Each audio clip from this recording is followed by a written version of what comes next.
This is Lauren Fogelman at ExpertSportsPerformance.com, working with highly driven, motivated athletes on having more focus, confidence, the ability to effectively deal with distractions when competing for consistent high performance.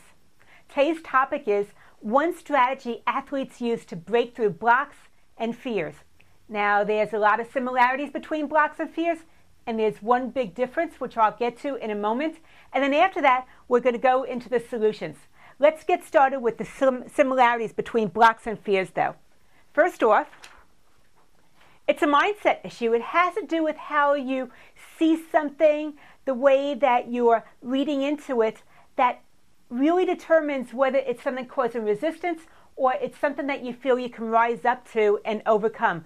So there's mindset right at the top of the list. After that, when you're faced with a block and a fear, you have some confidence issues. By not doing something, by knowing that there's this resistance, it tends to lower your confidence. So think about, how might you be holding yourself back in that way? And how is it just starting to tear away at your confidence little by little? After that, anxiety. When you think about moving through this block or this fear, or the fact that you're not doing something you know you ought to be doing, there's some anxiety around that. It's something that you know that's going on. You feel that there's some shoulds around this, and all of a sudden you start once again feeling that anxiety rise up when you think about what you should be doing, but you're not doing yet. So think about how the anxiety is really draining your energy, keeping it from really being harnessed for high performance. After anxiety, resistance, something I've touched on already, is how do you feel the resistance? How does it feel like this block or this wall that you just can't get past? Once again, it's affecting your energy. It's keeping you from really moving forward, reaching your highest potential, and doing things that you're probably capable of doing. So look at where the resistance is, what it's about, how can you maybe use it differently or move through it differently than what you think you ought to be doing. So the resistance is one of the problems. After that, there's some trust issues. You just don't trust that you have what it takes, or trust somebody else or the circumstances to really allow you to do what you feel you're capable of doing, or what other people expect you should be doing. So think about it. Where is there a trust breakdown, and how is that really affecting your whole mindset, creating this block or this fear? Now, those are the similarities between blocks and fears. The one difference is where the source is. What that means is, if it's a block, it's something you believe about yourself. You feel that you don't have the ability to do it, that you're not confident, you don't deserve to be doing it. Maybe there's a rule as to if this is going on, then you should not be doing this, or you should be responding in a certain way. So there's a lot of reasons why you have blocks, but they tend to be about you. Now, fears, on the other hand, are about something outside of you. It's everything else. It's about really looking at something outside of you, and somehow it's going to affect you. So there's some control issues going on, because you can't control anything that is outside of you. Therefore, you'll end up having this block, this resistance, really holding back because of the unknown factors. So think about it. Is it something about you, or is it something outside of you that you feel you have no control over? That's going to tell you whether it's a block or a fear. Similar, but so different. Now, let's look at how I was working with a snowboarder just recently who's getting ready for the start of a season. There's a big start in December called the Dew Tour, where all the best snowboarders come out, all the best sponsors come out, and it's a great opportunity to really show what you have, giving you a strong start. With the snowboarder, he felt that he never got off to a strong start in the season. Yes, he did better each year that he went there. However, he felt that he got better as the season progressed. And there's a lot of truth to that.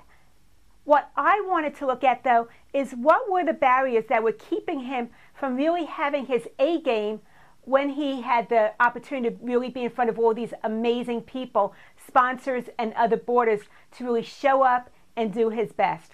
The block he had was there's these really awesome boarders, and he has no chance. They do so many more tricks than he does. He can't pull all the tricks together. So that was part of the blocks, is that even though he wanted to be on the podium, he just couldn't see how he could get there unless he did more tricks, and he didn't have the confidence to pull the extra tricks together yet. So that's one part of it, the blocks. The fear was if he did all these tricks and he didn't do them right, he could really hurt himself. A very valid fear. But when we began to look at it, we were able to pick some things apart to be able to strategize and come up with a solution. So let's look at the solutions. First, instead of looking at the weaknesses and what's not happening, what you can't do, find your strengths. What are you capable of doing? What can you bring to the table to really begin to change the mindset, to change how you're going to show up, improve your performance? After strengths, let's shift from the negative to a positive. Instead of focusing on it as a problem, once again, I want to look for those solutions. Then I want you to step out of the box for finding those solutions, because if you've been approaching it the same way that you've been approaching it for such a long time and you're not getting results, then it's possible that's not where the solution is. You have to look someplace else where you haven't looked yet, and you're going to be able to find a way forward. And once you find that way forward, the resistance starts to melt away. So step out of the box, be creative in how you approach it so that you're really setting yourself up for success. Then it's coming up with the strategy. It's not about getting away from a problem. It's about rising up to a challenge. What's the challenge? Athletes love a good challenge. I want you to find the challenge to be able to move through the blocks, to be able to move through the fears, get that momentum, and see yourself starting to chip away at something that's been holding you back, and having that progress, having that momentum, and really gaining the confidence that you can do it if you just work at it. After that, it's the setup. This goes back to my favorite thing, using the emotional freedom techniques to be able to set you up energetically to rise up to the challenge, to do what's necessary, to fully commit by releasing any subconscious limiting barriers, thoughts, obstacles that you might not even realize are there. Let's go ahead and do it right now. What I want you to do is think about some type of block or fear that has been holding you back in some way. Get as specific as possible as you can about that particular block or fear that you're having. Do you have an emotion that's coming up for you when you think about it? Give it a name. And now let's give it an emotional intensity from 0 to 10, with 10 being extreme intensity, 0 being nada, nothing whatsoever.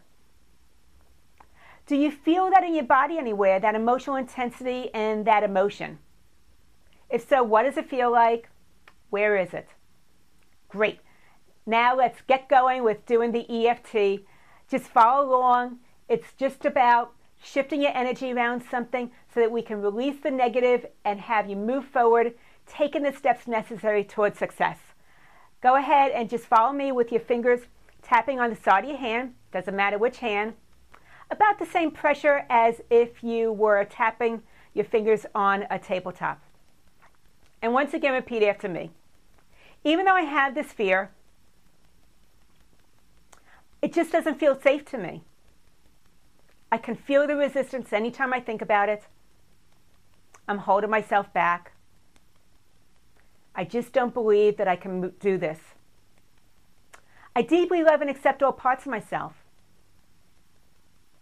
And choose to be open to a possibility that I can move through the fear, release myself from the fear, rise up to the challenge for high sports performance. Let's go ahead and tap above our eyebrows. This resistance I feel within me, go to the side of your eyes. It feels like a block I just can't get past. One hand on your nose. I know other people expect me to do this. One hand under your lips. And I feel like I might be letting them down. Under your lips? I'm sorry, that one was under your nose. This fear that's holding me back, I feel all this resistance around it. Collarbone. I don't feel like I can move through this. I just don't see a way how. Under your arms. Every time I think of doing it, I feel this fear rise up within me. I feel blocked. And it's so frustrating because I know it's holding me back. Top of your head. This fear is holding me back. I just don't know how to move through it. I feel blocked. And it's disappointing. I would just like to be rid of it. Go to your eyebrows. Let's do some positive tapping now. Maybe there's a solution. I've just been looking in the wrong place. Go to the side of your eyes. I've done difficult, challenging things before. They felt tough when I was doing them. But after a while, it just didn't seem so tough anymore. Under your eyes. When I get really determined about something, I do what it takes. I rise up to the challenge. I can be pretty strong about things when I have the belief that it's possible. One hand on your nose. I'm open to the possibility that I can do this. Maybe I need to start with baby steps, just to move in that direction. See what it's like. Under your lips. I'm open to taking a risk. If I don't try, I'm never going to know.